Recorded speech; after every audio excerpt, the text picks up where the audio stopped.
Lipscomb Academy has been a Christian school for 134 years, but tonight, some of the Christian families who send kids to Lipscomb say the school failed in its reaction to the Charlie Kirk assassination.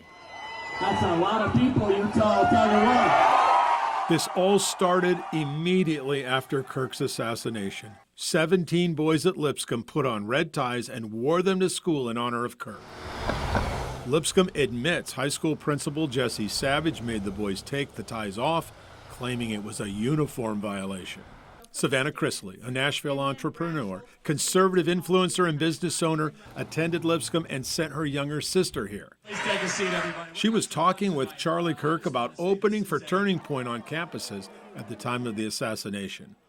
Chrisley says her and other Lipscomb parents and family members immediately questioned forcing the boys to change, in what seemed to be a perfect way to grieve someone they admired. Savannah Chrisley is the only family member of a student appearing in this story, but don't misunderstand. We've spoken to several parents who are very upset about how Lipscomb handled this situation, but didn't want to go on television because they don't want any attention brought to their kids. So I thought that would have been a perfect opportunity for the school to come out publicly and say, hey, we failed these students, we failed our community, we handled this situation poorly. So what happened? Within days, Principal Jesse Savage was moved from Lipscomb Academy High School principal to a new job, the director of academics. Some teachers protested this job change by wearing black or refusing to teach on a day. Families also got this email, calling Kirk's death, quote, tragic, challenging for many in our nation, and then responded to the tie incident, quote, in retrospect, engaging in a conversation to understand their emotions would have been more beneficial, unquote. Chrisley says that's not enough and compares it to an email sent out when George Floyd died in police custody, calling that death, quote, tragic and inexcusable, revealing continuing injustice and inequality in our nation. We can do more and will do better, unquote.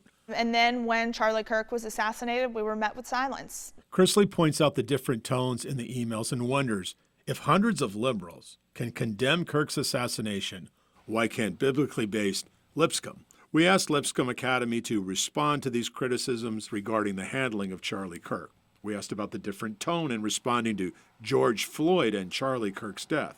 Quote, we cannot answer for the past decisions and actions of a prior university administration. It is inappropriate to connect those actions with the present day, unquote. We asked about moving Principal Savage right after the tie incident. Quote, the role of Director of Academics has been in development for over a year. It is inaccurate to connect Dr. Savage's appointment to a new role to any specific incident or motivation, unquote. We wondered if the teachers who wore black or did not teach were reprimanded. Quote, we do not comment on internal personnel disciplinary matters, but we can generally say no teachers were reprimanded. We asked if they agreed with the criticism that they did not condemn the shooting quickly enough or strongly enough. Quote, this is a false assertion. We have and we continue to wholeheartedly condemn the assassination of Charlie Kirk, a tragedy that deeply affected the nation, unquote. Chrisley says the Lipscomb community deserves an apology. Absolutely insane to see how they're handling this. There was a chapel service and a memorial on campus for Kirk. Again, critics say it fell short of the depth and magnitude Kirk deserved. I'm Dennis Ferrier, Fox 17 News, your Code Red station.